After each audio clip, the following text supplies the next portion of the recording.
and welcome to the Season 1 finale party of Virtual Love and Lockdown. My name is Samantha Bozin. I am the director of the show, and I also play the role of Katie. And I just want to thank everyone watching right now for being here. We have some really fun things that we're going to be doing in the next few minutes. So we have a bloopers reel, we have behind the scene looks at the show, we have a live Q&A with me, the director, and the producer Miles, where we're going to be answering the most popular questions from fans of the show. And then we finally have the last episodes. So we have episode 7 of season 1. So please stay tuned, enjoy, and thanks for watching.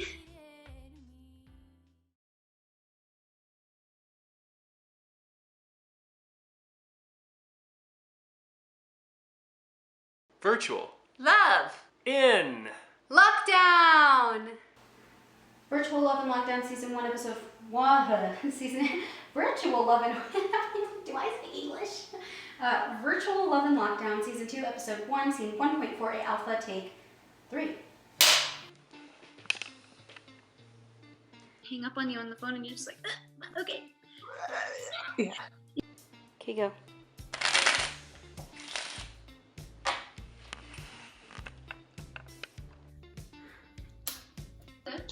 Oh wait, you're still doing your makeup. I'm sorry. I'm so rude. No, you're fine. I'm just like, oh, we're ready to go. Again? No, that was perfect. I'm wearing so much lipstick right now. Stretch my neck. I am the kitty cat of the TV show. Francis. I honestly, I feel really good about it. Okay, awesome. Amazing. Like these? Okay. Hey, amazing. Wait, I'm sorry, I need to take that back. That was my fault. No, I forgot to do something. Okay. That's all good, no worries. Oh. Thank you. It's cricket, but yeah. Welcome to my show, Baking with Sam, where I'm, oh God, the wrapper is in the bowl. I'm not gonna sleep this time, but I'll just use my hands. No worries. Zoom's an interesting thing because, you look right in the camera, so you're not looking how you're looking. Yeah, the thing is, I forgot that I have to redo the buttons, so I thought, no, stop that. It's fine. Virtual Love and Lockdown Season 1, Episode 2, Scene 1.18 Alpha, Take 1. My slate's broken. Oh my God. No. I can't do it. Not the clapper.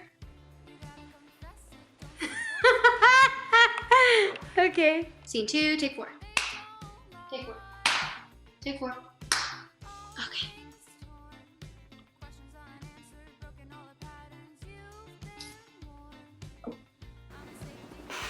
Oh my, this is just so fun. I have fun with you. This is good. Yes, me too.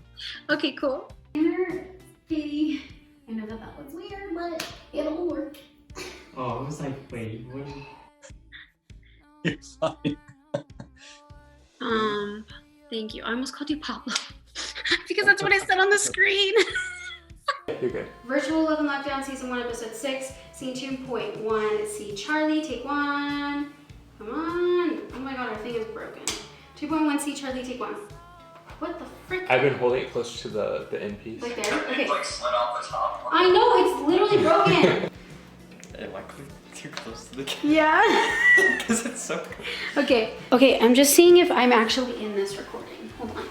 Okay, so if I sit here like this. Blah, blah, blah, blah, blah, blah, blah, blah, blah, blah. Okay, bam.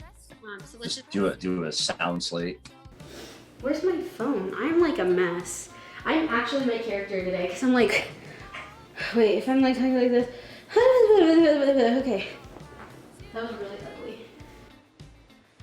Hi. Virtual Love and Lockdown Season 1. Season 1. The wrap, yeah.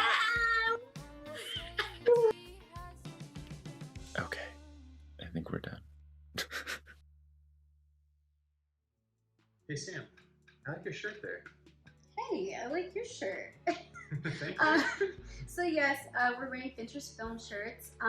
These are t-shirts that we sell on our website at FentressFilms.com. yes, and all of the proceeds from people buying the shirts go towards funding our future projects.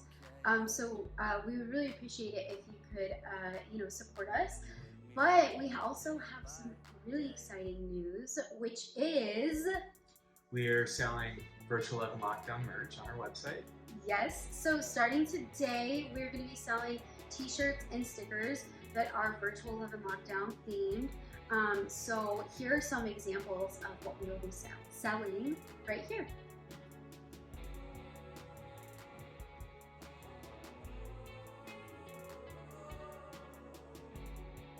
And so yes, we're going to be selling these really cute t-shirts and the really cute stickers. So if you love the show or if you just want to support our future projects, we would super appreciate your business. So yeah, thank you. Thank you so much. Hi, it's Sam. I'm the director of Virtual Love and Lockdown, and I play the role of Katie. Hi, I'm Miles. I'm producer for Virtual Love and Lockdown. And we're here today for the season 1 finale party.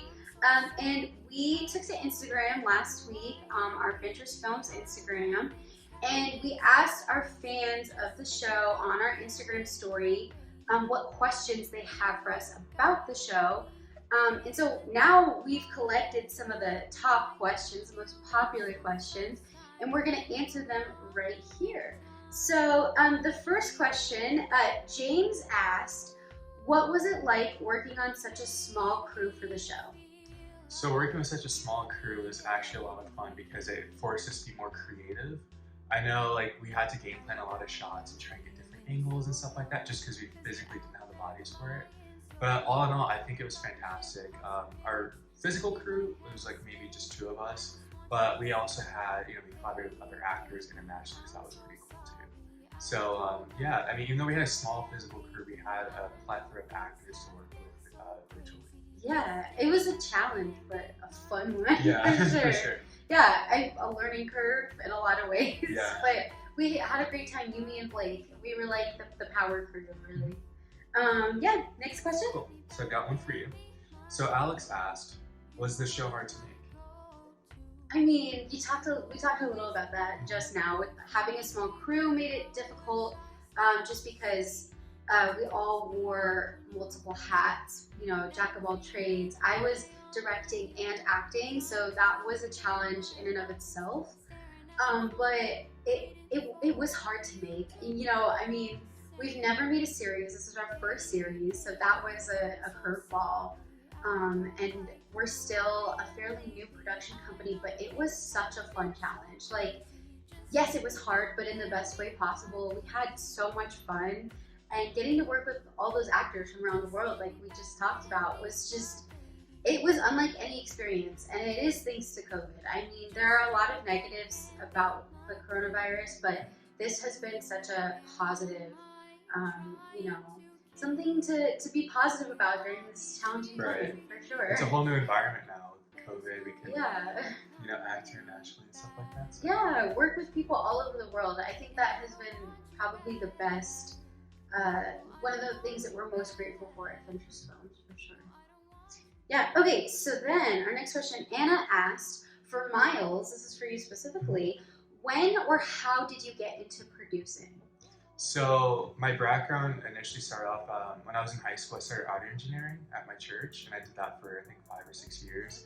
So I was really into learning about the whole process from that angle. And when we started Fentress Films, I was really intrigued on learning the other side, which is audio-visual.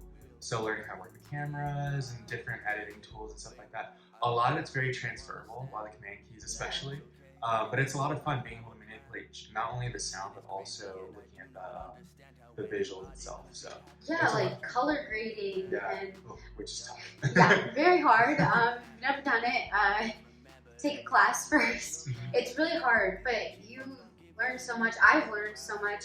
We're a real team because we're both producers, but we work together, and sometimes I'll have an idea that isn't quite landing, and then he'll step in and be like, well, what about this? And it's the exact solution that we need, or vice versa. So yeah, we've learned a lot, and like he had so much background coming into this that I didn't have in this particular like behind the scenes aspect. So it's been really fun, and again, so much learning. Yeah, lots of YouTube videos for sure.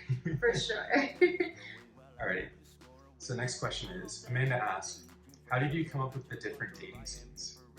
Yes, Amanda asked, how did I come up with the different dating scenes? This is a really good question. I do get asked this pretty frequently. Most of them came from my personal experience dating pre-COVID, or my friends' experiences. It's mostly, I would say 90% based in truth. The reality is like dating in general can be so awkward. Dating as a woman is also really uncomfortable sometimes. But dating in general is like such a unique thing. I know Flo and I, in our interview, we talked about how people in general don't really talk about dating, and at least in a truthful way. And you know, we have some of the most unique experiences while going on dates, especially online dating, because people do things and act in a certain way that they normally wouldn't behave like that in real life. Right. So it's like, that's where I got a lot of the inspiration from. Is like, I actually went on a date with a guy who, the Star Wars episode, who told me all of those things about like, girls can't be Star Wars fans. They're either super hot and know nothing, or they're really ugly and they're true Star Wars fans, but you don't want to date them. And like, this was like a first date I went on, and I like left. This was at a diner. I just left. I was like, absolutely not. Yeah. And like virtual booty calls, people experience that all the time. I mean, show me a young person who hasn't had that experience in some sort of capacity. I mean, it doesn't necessarily have to be that exactly, but like, I think everybody can relate to everything that has happened throughout the season, because it's all based in reality. So I'm sure a lot of people, myself included, since I lived through some of it, can relate to that. What about you? Can you relate to any of the episodes? Oh, totally. Yeah, a lot of our sort of game plan going into the scripts and stuff, it was just talking about like these absurd situations that I've gone through, or she's gone through, or some of our friends have, and it's just like, you know, putting a different spin on it and adding the element of like virtual dating, because that's even, dating's tough enough as it is, but adding the whole like Zoom side of things makes it even more difficult. So I think it was a lot of fun putting our like, you know, creative juices out there. Yeah, and putting like real life. It's awkward, it's funny, it's sad sometimes, and like you add the pandemic portion into it, like you said, it makes it that much more complicated. It makes it more sad and lonely, but it's also kind of funny to be there like alone on a Zoom date on a computer. It's just such a unique time that we're living in right now. And you did mention our tagline, which is basically like, dating is hard enough as it is, but dating during a pandemic is like impossible. That's basically the tagline of the show. And from what you all watching right now have seen from the show, it is very challenging. You know, it has its challenges, but Katie perseveres and continues to go on all the dates. Yeah, you can definitely see it throughout the episodes as they go on. You can see her progression of like, her frustration starts to build up based off just the number of bad dates she's gone on. Totally. And I think that's, you know, completely encapsulates like what it must be like to go through the situation. Because you have to weed through a lot of like, you know, bad men to get to the true one. Absolutely. Well, and that's the thing is like, Katie starts really like high energy, super positive. Her outfits are on point, episode 1. And then as things progress, as she gets more frustrated with dating, things aren't going well. You can see not only her attitude changing and her being more frustrated with the pandemic and dating and life, but also like she starts caring less about what she wears to her dates, and she ends up like ending calls right away because she knows that they're not going to go well. So you just kind of see that progression throughout the season, which was purposeful, but it was really fun to direct and act in that way. And we did a lot of like behind the scenes and post-production to kind of create that idea that like as time goes on, you see her get more frustrated, and a lot of that is through her like internal monologues, which is kind of funny because I don't have an internal monologue and I had no idea what that was. So like people talk about like BoJack Horseman, and I'm like, why are they talking like this? Like that makes no sense. But then you told me that people have internal monologues, and you have one. Yeah, I have one. So like it's just normal to me, or I have. You know, like I hear the voice in my head constantly, and I'm like constantly thinking about things out loud in my head. What should I do? Yeah. So like we talked about, we went through like a 3-hour-long discussion about our internal monologues and whatnot. Just trying to figure out like, I don't get how her brain works without internal monologues. So I see everything in like images, I guess, and like I just do like, I don't know, like I see things in images and I don't have a voice in my head, but what is interesting is that when I found out that like this is like a real thing, because I've been sitting here like Malcolm in the Middle, why are they like talking to the TV? But when I found out this was a thing, I was like, this is so incredible. And so several of our productions since this discovery have included internal monologues. We had Dangerous Discourse had quite a few internal monologues.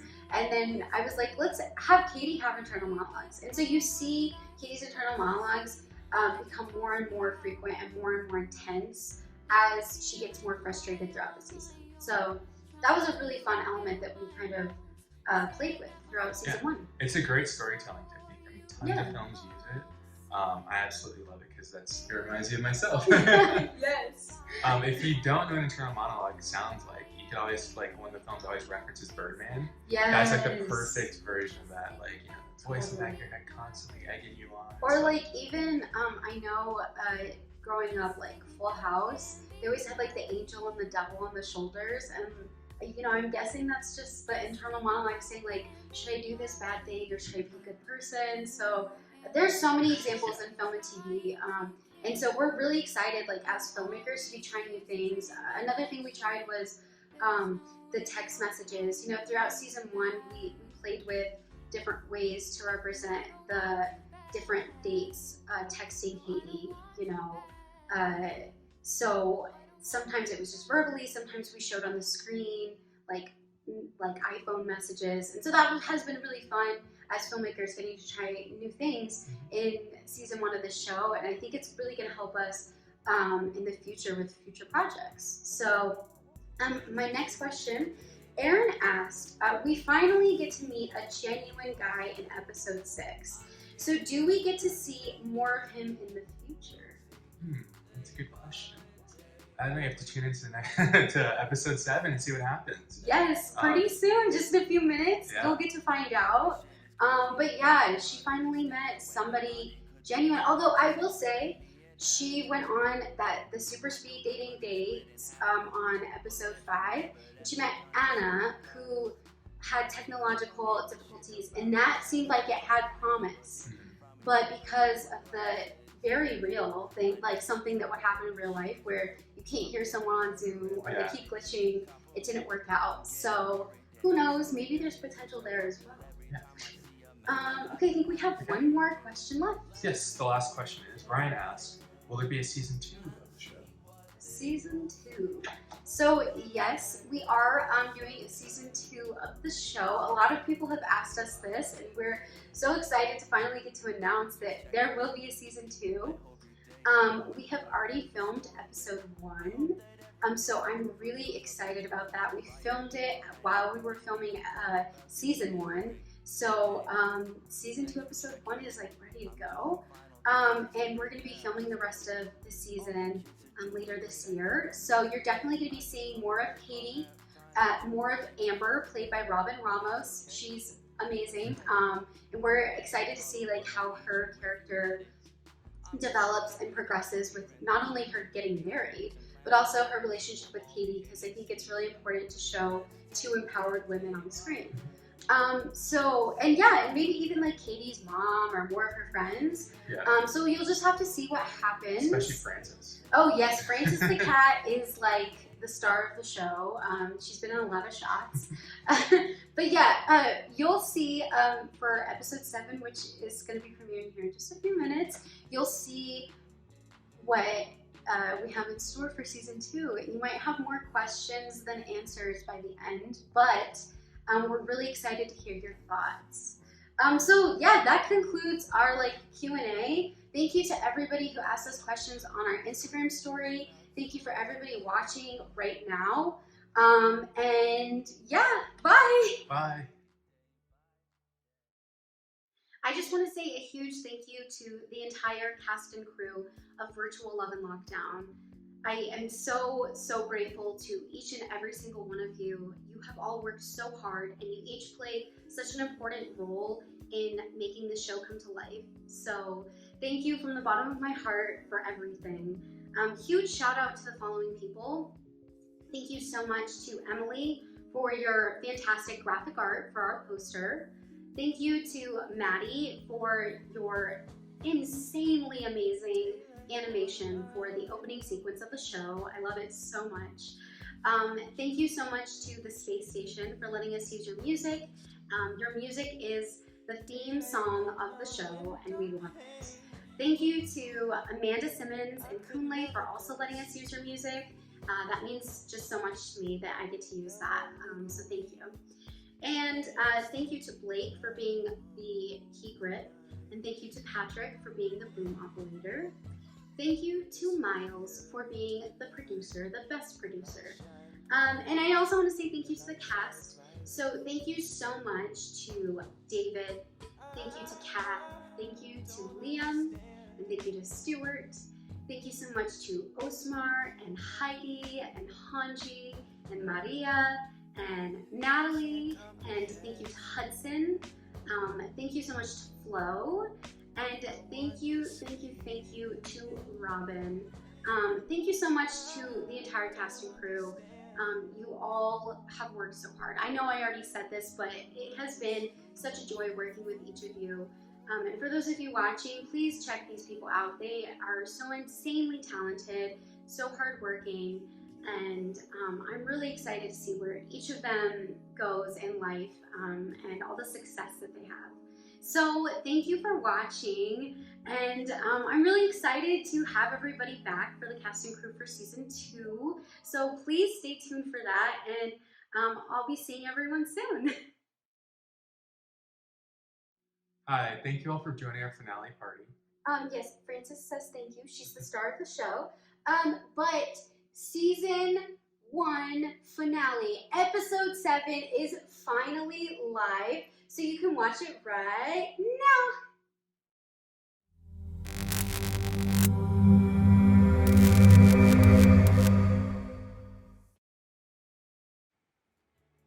Getting ready for my second date with Zach. Oh my god, I'm so excited.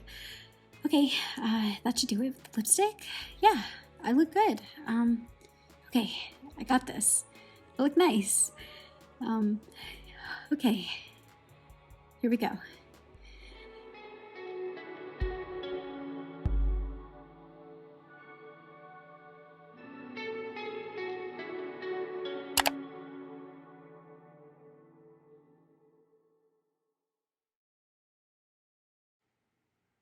All right, here we go. Oh, I'm the first one here. Okay. Okay, I got this. Let me make sure I look okay. Yeah, okay. I'm really nervous. Why am I so nervous? I have met Zach before. Katie, you got this. You got this. Okay, let's practice. Hey, Zach, how's it going? Okay, so it's been like 15 minutes and he's still not here. Let's see, what time is it? Yep, 15 minutes late. Wonder if he's ever gonna show up.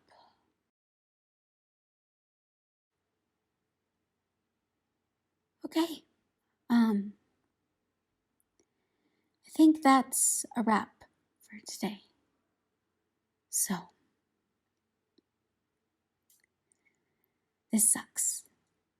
Yeah, this sucks a lot. Okay. That may have been a little harsh. I didn't mean to say that out loud. You did, Cam. You know, I may not know when to shut the hell up, but you know, you don't always say the right thing at the right time.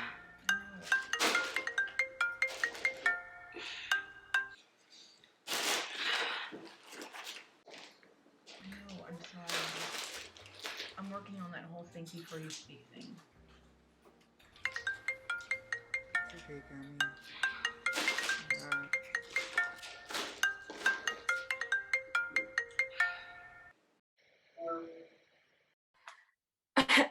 I'm sorry, is that Cheeto dust on your face?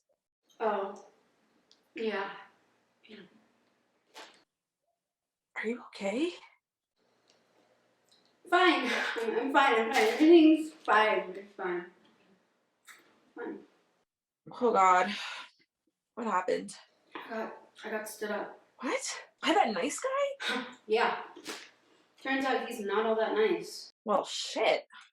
Okay, well, his loss. You know, I mean, you're smart and successful and amazing in every way, so his fucking loss. Yeah, I know. I just like need a day to process, I guess. So. Okay, be fair. I can give you that, but once the day is over, you gotta get back on your feet, hon. Yeah, I don't know if I'm feeling this whole like Zoom dating thing anymore. I know it's weird, and everything right now is weird, but you gotta give it another shot. I mean, you're cooped up in your apartment, not doing anything anyways, so might as well try to find love, right? It's getting exhausting, so. Okay, well, just a few more dates, all right? I mean, you at least gotta find a +1 to my wedding, right? A +1 in a pandemic. That's smart. Real smart. Yeah. Okay, fine. Be that way. Be single and alone forever. Your choice. Okay. I'll give it another try, but if it goes poorly, I am blaming you. Fine, fair. I can handle that. Alright. Well, gotta get back to my busy day of TV and not Cheetos. Bye. I guess I'm sorry too. Also, I kind of think you're right. It isn't that practical of a rule. I just hate admitting I was wrong.